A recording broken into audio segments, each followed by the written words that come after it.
আসসালামু আলাইকুম। আজকে রাতের জন্য এখানে আমি গরুর মাংস বসিয়েছি। একটু বেশি করেই রান্না করছি, কারণ গরুর মাংসটা জারিফের বাবা জাল দিয়ে খেতে পছন্দ করে।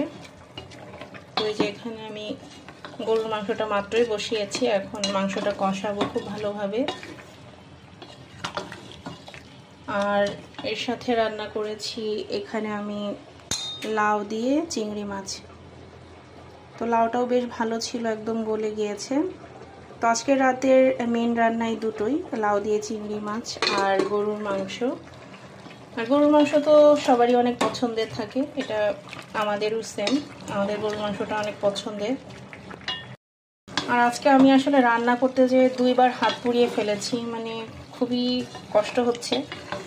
তো এটা আসলে মাঝে মধ্যেই হয়, গৃহিণীদের হাত পুড়বে, এটাই স্বাভাবিক। আর মাংসের কালারটা আসলে প্রপারলি বোঝাতে পারছি না, কেন জানি না ভিডিওতে আসছে না। কালারটা কিন্তু মাশাআল্লাহ বেশ সুন্দর আসছে আর কি, রান্না করতে করতে আরও ভালো কালার আসবে। আর ওইদিকে গতকাল রাতে ফুচকা খাওয়ার কারণে ইলিশ মাছের তরকারিটাও অনেকটা রয়ে গেছে। তো আজকে রাতে আমাদের খাবার বেশ ভালোই জমে যাবে। তো এই যে মাংসটা কিন্তু একদম কষানো হয়ে গিয়েছে। আর আজকে রাতে আপনারা কে কী রান্না করলেন অবশ্যই কিন্তু জানাবেন।